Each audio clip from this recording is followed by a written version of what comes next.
Hey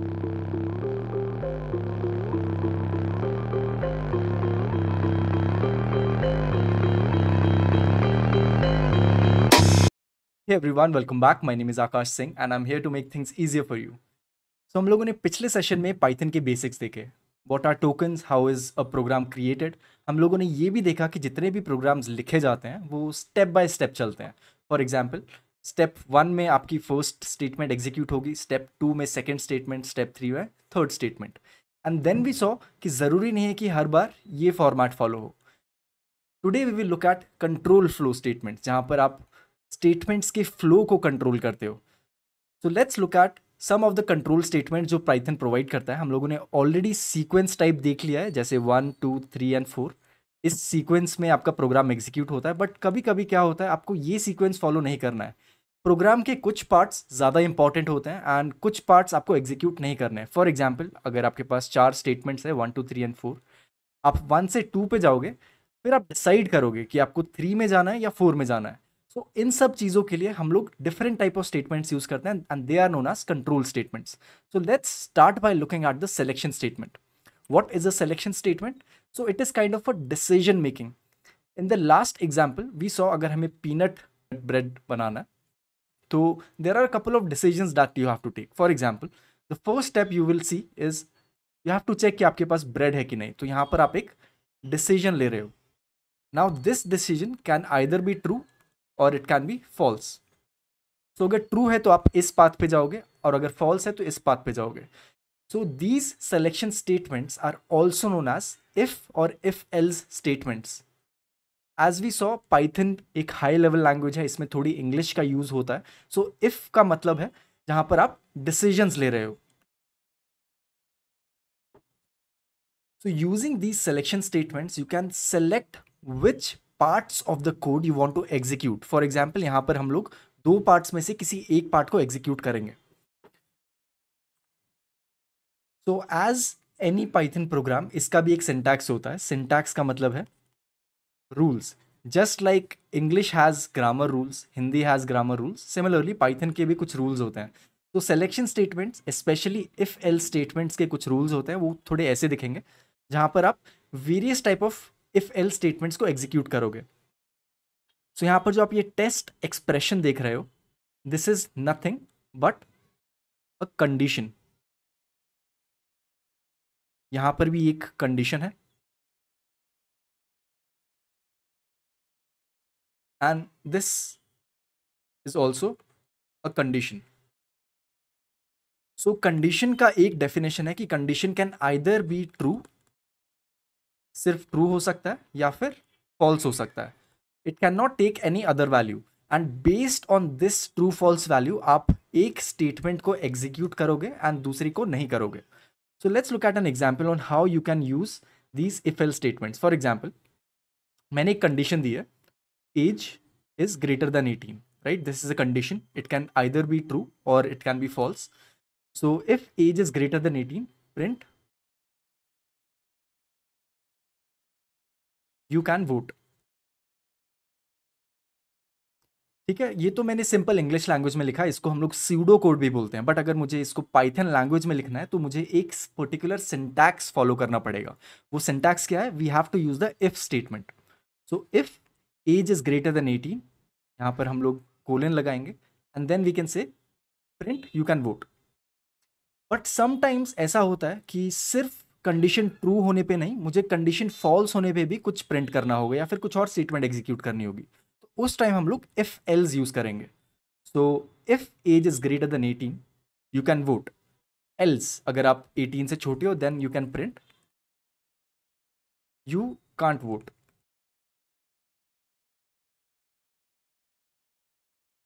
sometimes it also happens कि आपको multiple conditions देनी पड़ रही हैं. For example, you want to check if A is greater than B, then print A.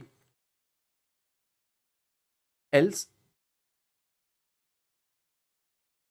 if B is greater than A, then print B. But अगर ये दोनों ही condition false है तो इसका क्या मतलब हुआ? For example, if I take A as 10 and if I take B also as 10, यहाँ पर ये कंडीशन भी फॉल्स है तो ये एग्जीक्यूट नहीं होगा, ये कंडीशन भी फॉल्स है तो ये भी एग्जीक्यूट नहीं होगा। तो इसके लिए हम लोग एंड में एक और एल्स स्टेटमेंट डालते हैं। Again there is one change in this, यहाँ पर हमें ये एल्स चेंज करके इसको एल्स इफ या फिर एलिफ लिखना पड़ेगा। सो इन पाइथन इसको थोड़ा शॉर्ट फॉर्म में लिखते हैं हम लोग, इलिफ बोलते हैं इसको। It also means else if. So if A is greater than B then print A, यहाँ पर नहीं है तो ये स्टेटमेंट एग्जीक्यूट नहीं होगी। Elif B is greater than A, यहाँ पर दोनों ही इक्वल है तो ये भी प्रिंट नहीं होगा। Then else what do you print, you can print that A is equal to B, ये आप लिख सकते हो। सो डोंट गेट कंफ्यूज, हम लोग देखेंगे प्रॉपर एग्जाम्पल्स इसके कि कैसे करते हैं, but this is a common syntax जहाँ पर अब लोग को इफ यूज करना पड़ता है, एल्स यूज करना पड़ता है एंड इलिफ यूज करना पड़ता है। So let's look at an example. So this is a sample program. Always when you are starting with the Python program, अगर कोई भी आप प्रोग्रामिंग लैंग्वेज सीख रहे हो स्टार्टिंग में, do not directly go to code.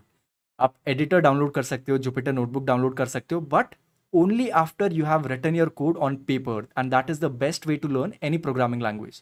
So let's try to understand ये question क्या बोल रहा है. So Asmita with her family went to a restaurant. Determine the choice of food according to the option she chooses from the main menu. So इसका first case हम लोग देख रहे हैं. All members are vegetarian. So अस्मिता के family के सारे members जो हैं vegetarian हैं and they prefer veg food. No other option is available.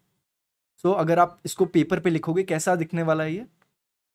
If choice equals veg, then आप प्रिंट कर सकते हो कुछ भी.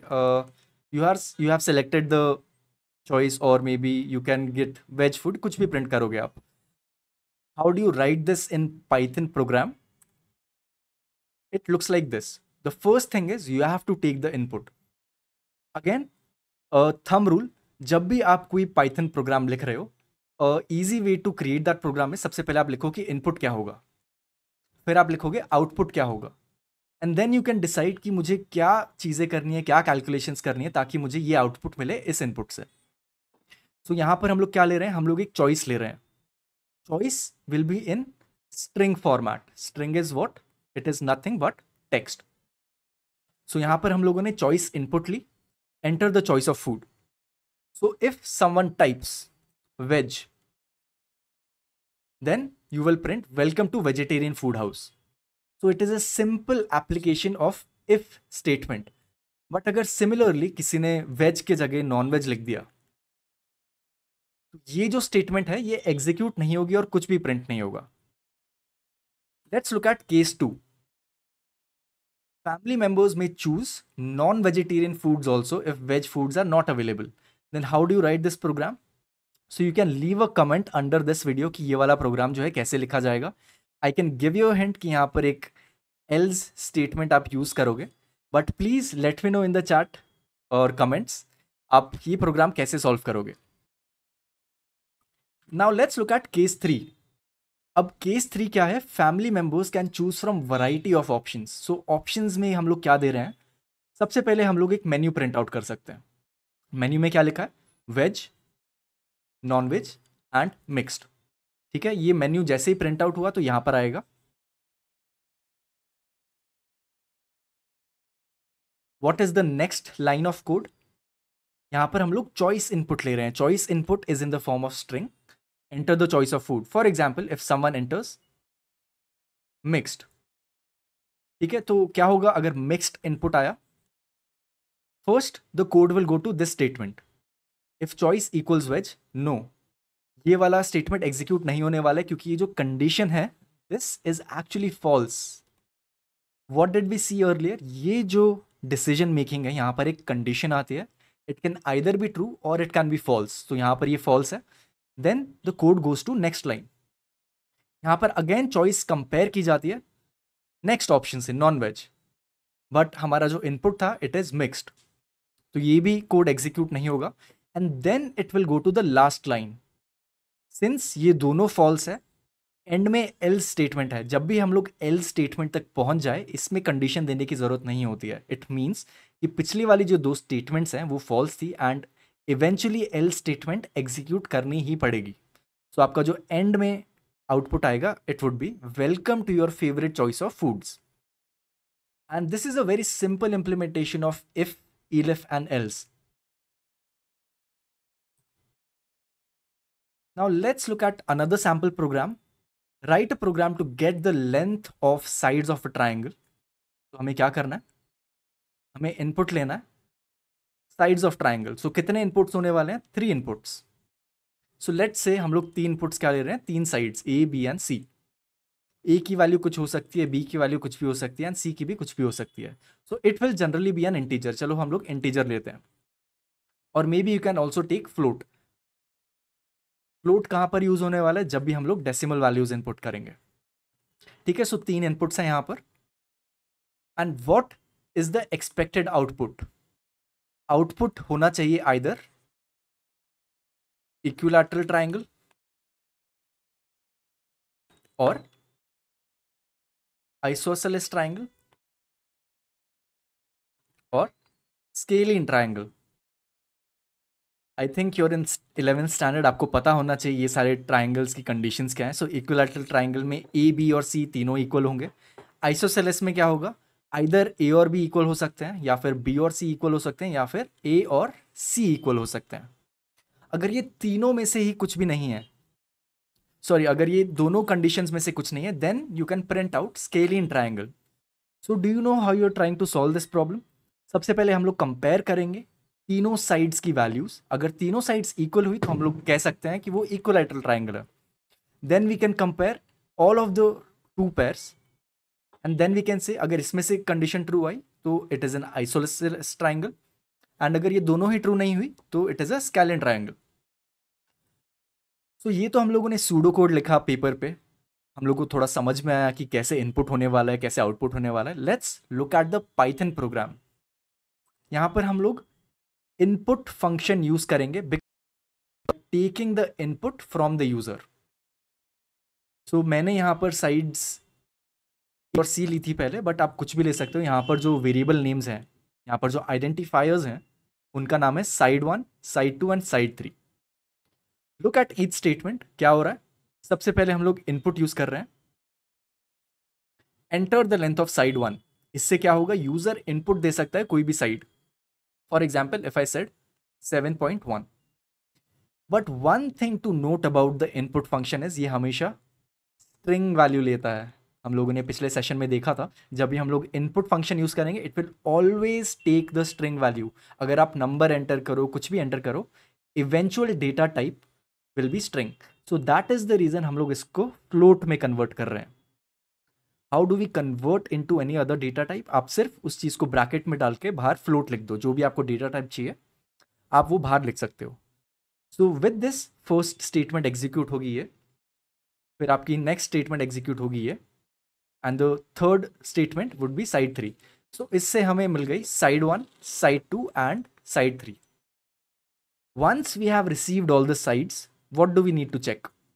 तो हमें 3 चीजें चेक करनी थी. एक तो इक्विलैटरल ट्राइंगल, फिर हमें चेक करना था स्केलिन ट्राइंगल, एंड अगर इन दोनों में से कुछ भी नहीं हुआ तो हम लोग बोल सकते हैं कि सॉरी, ये आइसोसेलेस होना चाहिए. एंड थर्ड वन हम लोग बोल सकते हैं it is a scalene triangle. So if you see, यहां पर हम लोग इफ, इलिफ और एल्स यूज करेंगे because there are 3 conditions. So first condition क्या है, all sides are equal. Side 1 should be equal to side 2 should be equal to side 3. The operator we are using is double equal to sign. It is actually comparing all the sides and giving you output in terms of true or false. ठीक है, तो अगर true हुआ तो हम लोग print कर सकते हैं it is N equilateral triangle. हमें आगे जाने की जरूरत नहीं है, एंड ये दोनों पार्ट्स एग्जीक्यूट नहीं होंगे. The next condition would be, अगर कोई भी 2 साइड्स इक्वल है, इफ साइड 1 इक्वल साइड 2 और साइड 1 इक्वल साइड 3 और side 2 equal side 3. So this is a condition. ये कंडीशन कैसे दिखती है, so side 1 can be equal to side 2, so ये ट्रू हो जाएगा, and side 1 equals not equal side 3, ये फॉल्स हो जाएगा, ये भी फॉल्स हो सकता है. सो बेसिकली इस कंडीशन का मतलब ये है कि अगर इन तीनों में से कोई एक भी ट्रू हुआ तो ये पूरी की पूरी कंडीशन ट्रू हो जाएगी. This is evaluation of the comparison operator. तो हम लोग प्रिंट कर सकते हैं it is an isosceles triangle. अगर ये दोनों ही कंडीशंस फॉल्स आई तो एंड में आप प्रिंट कर सकते हो it is a scalene triangle and you will get the output. So let's take an example जहां पर फर्स्ट साइड है 7, second side is also 7 and the third side is 11. So we know यहां पर answer आना चाहिए isosceles triangle. So how does this code execute? Let me just clear this up a bit.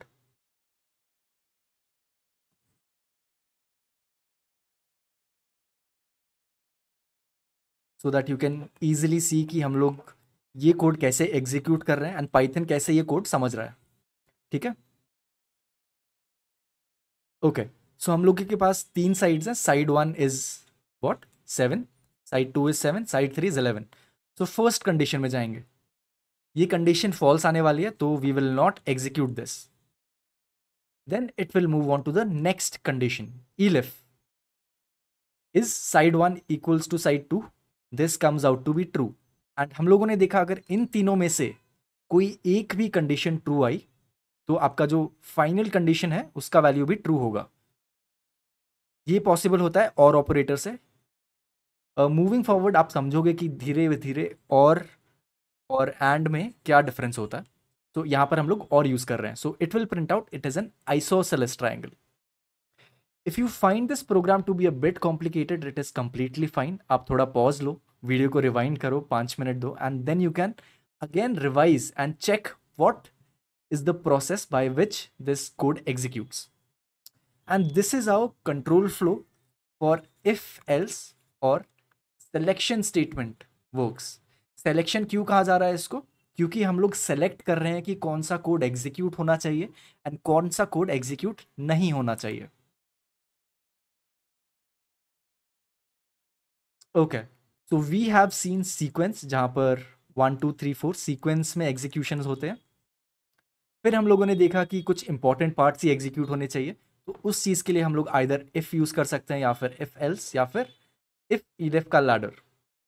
The next part which we are going to look at is looping.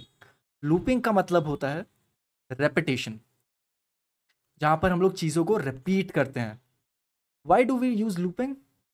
तो for example if I want to get a output like this 5 5 5 5 and 5. What is a simple way? आपके दिमाग में क्या आ रहा है कि आप कैसे कर सकते हो ये? Maybe you can use this print 5, then you can say print 5, then you can say print 5, right and so on. आपको जितनी बार भी प्रिंट करना है आप ये सारी स्टेटमेंट्स लिख सकते हो. But this is not a programmers approach, it is a very naive approach. अगर आप प्रोग्रामिंग कर रहे हो तो आपको एक ईजियर वे ढूंढना पड़ेगा. एंड ईजियर वे क्या हो सकता है? It can look something like this, repeat 5 times and then फिर मैं नीचे लिख दूंगा एक स्टेटमेंट प्रिंट 5. तो just to give you an idea, looping का मतलब है रेपिटेशन. दो टाइप ऑफ लूप्स होते हैं. आपके सिलेबस में अभी तक सिर्फ फॉर है, वाइल यूज नहीं कर रहे हैं. सो let's look at what a for loop looks like.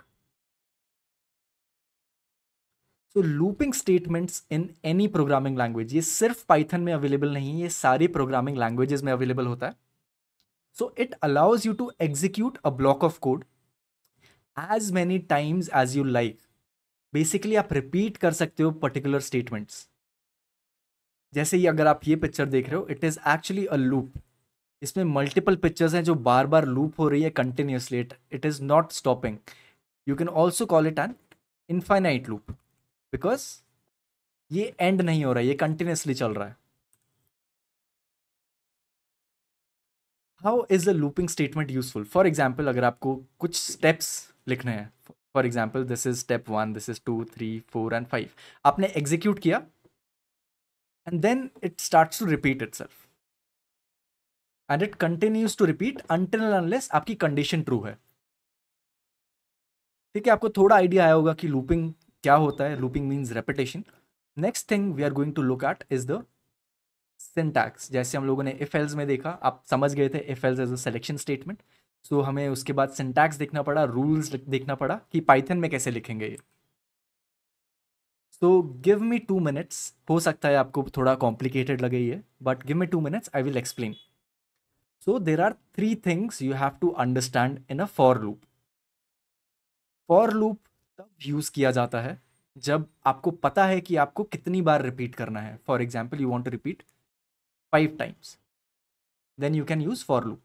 आपको पता है आपको 50 times रिपीट करनी है कोई statement, then you can use a for loop. So there are 3 things in a for loop. First is a control variable. It actually controls कि आप कितनी बार रिपीट करोगे. एंड कंट्रोल वेरिएबल की जो वैल्यू है वो कंटिन्यूसली चेंज होती रहती है. फॉर एग्जाम्पल, अगर हमें 5 टाइम रिपीट करना है, तो लेट्स से मैंने कंट्रोल वेरिएबल को एक नाम दिया है i, and I am repeating it 5 times. So i की वैल्यू चेंज होगी 1, फिर एस की वैल्यू चेंज होगी 2, फिर 3, फिर 4 एंड फिर 5. This is the use of control variable. It tells the for loop कि आपको कितनी बार रिपीटेशन चाहिए. The next important thing that you have to keep in mind is for loop will always iterate over a sequence. What is a sequence? Sequence is generally a list. जैसे मुझे यहाँ पर 5 time repeat करना था, तो यहाँ पर जो i की वैल्यू है वो चेंज होती जा रही है. पहले 1 थी, फिर 2 3, फिर 3, फिर 4, फिर 5. सो हम लोग इसको ईजियर वे में कैसे लिखते हैं, एक सीक्वेंस क्रिएट कर देते हैं 1 2 3 4 and 5. So now the control variable knows कि उसको कौन कौन सी वैल्यूज लेनी है. सबसे पहले ये वैल्यू लेगा, फिर ये, फिर ये, फिर ये एंड फिर ये. And the third important part is the statement inside the body of the loop. This is the statement that you actually want to repeat. ठीक है, यहां तक थोड़ा आपको समझा होगा, थोड़ा बहुत आइडिया आया होगा. सो फॉर लूप का जो सिंटैक्स है, हम लोग फॉर लिखेंगे, फिर हम लोग कंट्रोल वेरिएबल लिखते हैं. कंट्रोल वेरिएबल को आप नाम दे सकते हो. जनरली हम लोग आई लिखते हैं, जे लिखते हैं, ए लिखते हैं, एक्स लिखते हैं, एंड कुछ भी लिख सकते हैं. आगे एग्जाम्पल्स में आपको पता चलेगा कैसे. Then we also have a sequence. Sequence is generally a list, and it can be a very big list, it can be a very small list, but it is actually a collection of values.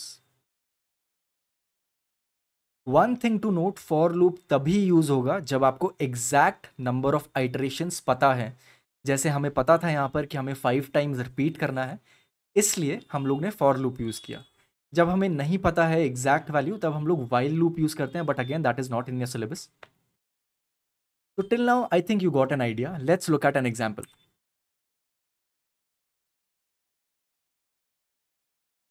So there are 2 examples. First example देखते हैं. This is a for loop. यहाँ पर I जो है ये control variable है, and ये जो रेंज 5 है, it is a sequence. What does range 5 represent? So it is a function in Python. जब भी हमें एक बड़ा सा सीक्वेंस बनाना होता है, फॉर एग्जाम्पल 0 1 2 3 4, तो ये 5 बार रिपीट होगा. It start from 0, do not get confuse. So range का मतलब क्या है? It creates a sequence. It creates a sequence of 5 values starting from 0. अगर मैंने रेंज 10 लिखा, तो इससे क्या क्रिएट होगा? इससे एक सीक्वेंस क्रिएट होगा starting from 0, which goes on till total of 10 values. यहाँ पर काफ़ी स्टूडेंट्स कंफ्यूज हो जाते हैं कि 10 तक क्यों नहीं हो रहा है, but it is a function जहाँ पर हम लोग बता रहे हैं कि range will always start from 0. Okay, so back to this example. What happens? यहाँ पर 5 वैल्यूज हैं, एंड हर एक वैल्यू के लिए क्या प्रिंट होने वाला है? Python. So let's try to do this. Now we know range क्या है. रेंज है 5, तो start from 0. So in the first iteration I becomes 0. ठीक है, then Python goes inside, it says print Python. तो फर्स्ट प्रिंट हो गया. Then the code does not stop, क्योंकि अभी भी ये रेंज कंप्लीट नहीं हुई, ये सीक्वेंस कंप्लीट नहीं हुआ है.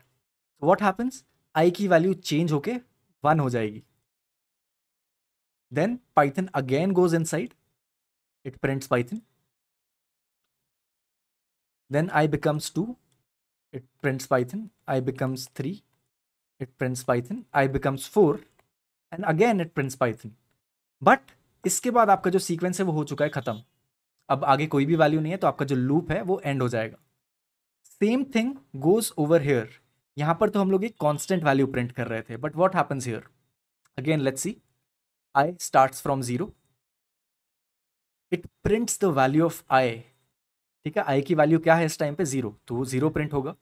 Then it goes back, I becomes 1, it prints the value of I, then becomes 2, I की value, I becomes 3, it prints this, I becomes 4, and it prints 4.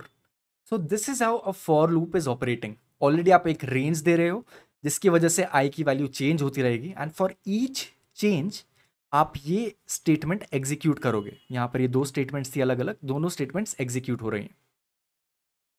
Quite simple now. Give it some time. हो सकता है आप first time पढ़ रहे हो तो आपको थोड़ा कॉम्प्लिकेटेड लग सकता है, but give it some time. आप पेन और पेपर पे थोड़ा प्रैक्टिस करो.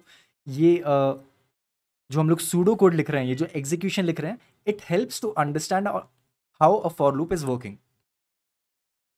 ठीक है, in the above programs range 5 का मतलब क्या हुआ? It returns the values 0 1 2 3 4 for each iteration.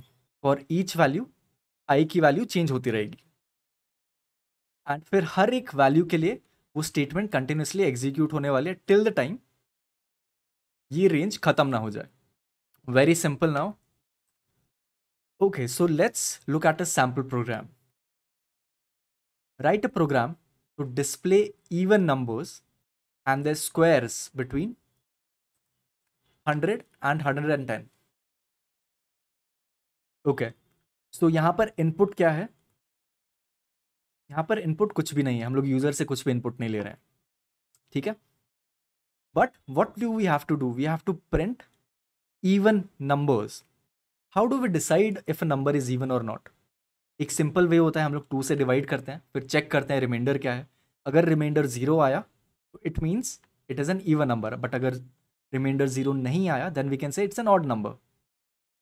ठीक है, सो इवन नंबर चेक करने की कंडीशन क्या है? For example if I take 4, I divide by 2, and if remainder is 0 then we can say it is an even number. ठीक है, सो in Python language हम लोग कैसे चेक करते हैं reminder? In a simple way. Let's say I have a variable called A. ठीक है, मैंने ए की वैल्यू ली है 6, and I want to check if A is even और not. So I just put a condition, if A divided by 2. यहां पर इसकी जो वैल्यू है वो क्या आने वाली है? 3. But this is not the operator we use. ये आपको क्वोशंट देने वाला है, बट आपको क्या चाहिए? आपको चाहिए remainder. So this is not the correct way. For finding the remainder the sign we use is percentage sign. ठीक है, तो हम लोग लिखेंगे if A percentage 2, this will give you the remainder, equals 0, then we can print even. ठीक है, यहां तक आपको समझा? It is a very simple program जहां पर हम लोग चेक करते हैं कि इवन नंबर्स क्या हैं, एंड ये कंडीशन होती है इवन नंबर चेक करने के लिए. Now let's look at the second part of the question. Let me just erase this part.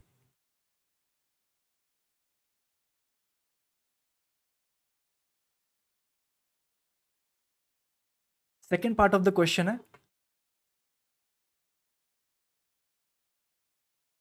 we have to check for all the numbers between 100 and 110. ठीक है, यहां पर आपको एक रेंज क्रिएट करनी पड़ेगी, क्योंकि हमें पता है कितनी बार एग्जीक्यूट करना है, तो हमें रेंज पता है. रेंज क्या होने वाली है? 100, 101, 102 till 110. Now for this you have to understand how the range function is working. Range function का एक फॉर्मेट होता है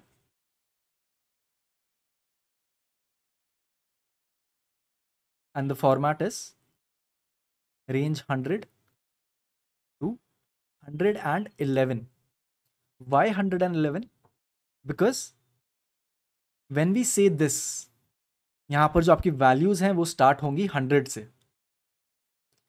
It will go on till the second last value. 111 print नहीं होगा. It will go on till 110. So this is how a range function is defined. n minus 1 तक जाता है. So if I say range of 0 to n, it will give you a range 0, 1, 2 till n minus 1. So these are the two things that you have to remember. एक तो condition for even numbers and the next is how to create the range. हम लोग range क्यों create कर रहे हैं? Because we know यहाँ पर हमें कितने टाइम्स एग्जीक्यूट करना है. There is also second part जहाँ पर हमें स्क्वायर्स प्रिंट करने हैं, but let's see. So till now we have understood how to find out the even numbers and how to create the range. Now let's look at the Python program.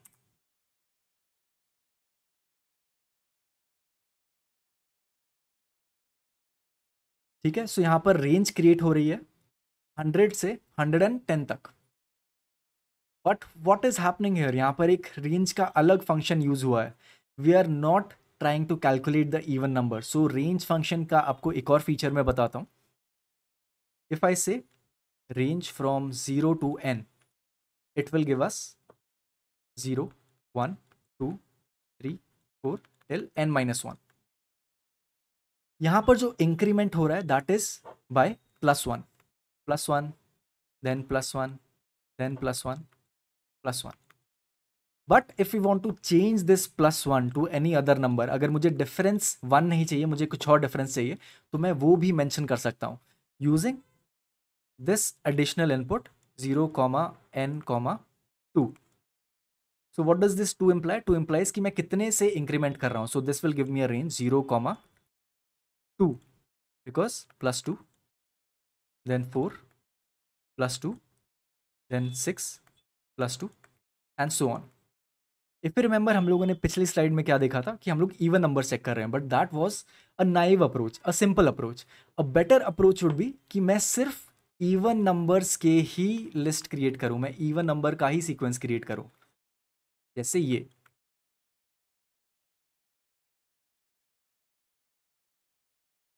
ठीक है, सो हम लोगों ने ये function use करके सिर्फ even numbers के ऊपर सीक्वेंस बनाया है. So what is the control variable? Control variable is num. ठीक है, ये सारी वैल्यूज लेने वाला है num. And then what the question is asking you to display the even numbers and then also their squares. So what is the square? Square हम लोग ऐसे calculate करते हैं, num into num. Then we can say print num squared is square. So यहाँ पर control variable क्या है? num. It will start with 100. तो ये print होगा. Then the loop will again go back. N becomes 102. Then it prints this. N becomes 104, it prints this. N becomes 106, it prints this. N becomes 108. ठीक है, यहाँ पर 108 के बाद 110 तक नहीं जाएगा बिकॉज वी ऑलरेडी सॉ कि n-1 तक ही जाता है, 109 तक. बट यहाँ पर हम लोग +2 कर रहे हैं, इसीलिए 109 वैलिड नहीं है, सिर्फ 108 तक ही वैलिड है. So that's why the last thing to be printed would be this. So this is how you can use a for loop जहाँ पर हमें पता है कि सीक्वेंस क्या है एंड अंदर हम लोग कोड ब्लॉक भी लिख सकते हैं. Again it could be a bit complicated अगर आप फर्स्ट टाइम देख रहे हो, बट अगर आपको थोड़ा भी कंफ्यूजन है, आप 5 मिनट रिवाइंड करो, थोड़ा पॉज लो, नोटबुक पे लिखो and then you can start again. This is another sample program जहाँ पर हम लोग अब नंबर्स नहीं ले रहे हैं, अब हम लोग डिफरेंट टाइप ऑफ एलिमेंट्स ले रहे हैं. एलिमेंट्स क्या है? 25 which is an integer. What is this? Fruit, it is a string. What is this? It is a float. What is this? It is a tuple. What is this? It is an integer again. So what does the program say? Write a program to read a list, display each element and its type. So program में हमें दो चीज़ें करनी है, दो चीज़ें print करनी है. एक तो हर एक एलिमेंट प्रिंट करना है एंड उसका टाइप। सो यहाँ पर एक हिंट भी दी गई है आपको कि आप टाइप कैसे फाइंड आउट कर सकते हो। फॉर एग्जाम्पल इफ आई से a is 10, so print type a would give me int. if a is abc, अगर मैं सेम प्रिंट करूंगा print type a, then it will give me the type of this which is string str. so ये hint दी गई है आपको and you can solve this program like this. Again यहाँ पर हम लोग फॉर लूप क्यों यूज करेंगे, क्योंकि हमें ऑलरेडी एक सीक्वेंस पता है, ठीक है, सीक्वेंस दिया गया। कंट्रोल वेरिएबल हम लोगों ने कुछ भी लिया, यहाँ पर वर्ड लिखा गया तो हम लोग वर्ड लेते हैं, वर्ड इन लिस्ट। तो instead of writing this entire sequence हम लोग सिर्फ उसका वेरिएबल नेम यूज कर रहे हैं ताकि हमें पूरा सीक्वेंस फिर से ना लिखना पड़े। And then what we are printing, print word and the type word. So let's iterate. So हमारा जो कंट्रोल वेरिएबल है दैट इज वर्ड, वर्ड की फर्स्ट वैल्यू आएगी 25, so it prints 25 and then it says class int, then word becomes fruit, it prints fruit and then it prints its type, then prints 17.7 उसकी type, then tuple a comma b, then 100. if you are getting confused कि ये जो value है ये दो अलग बार क्यों नहीं प्रिंट हो रही है, दैट इज बिकॉज इस सीक्वेंस में हर एक एलिमेंट यूनिक है। So this tuple is an entire element, ये अलग अलग नहीं है, ये ब्रैकेट्स में है, it is called tuple data type and this will print together.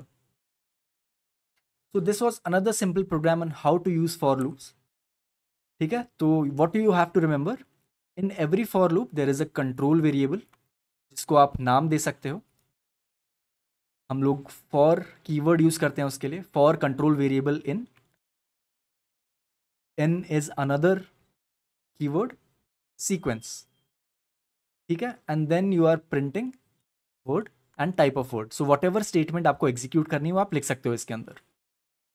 So it is kind of easy, but अगर आप फर्स्ट टाइम देख रहे हो it might be a bit complicated, ठीक है। So there are two sample programs like this. Write a program to read a string, split the string into a list of words and display each word.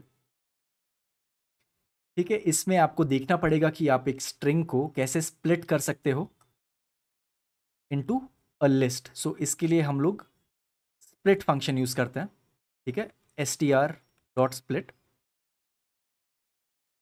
This is your homework, ठीक है।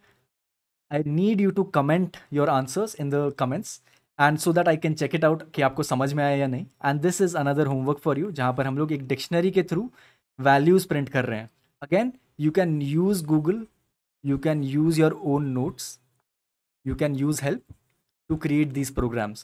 क्या होगा अगर आप ये दोनों programme solve कर सकते हो, इट मीन्स कि आपको फॉर लूप कंप्लीटली समझ में आ गया है। ओके, सो हम लोगों ने इस सेशन में क्या देखा, देयर वर टू थिंग्स, एक था selection statement and the other one was looping. We have solved a couple of examples. I hope it was clear as crystal for you, but if not, you can always comment your doubts under any of my videos. I'll be able to help you out there. Next session में हम लोग देखेंगे कि CSV data type क्या होता है and libraries को हम लोग Python में कैसे use करते हैं। I'll be seeing you in the next one. Till then, stay awesome. Bye bye.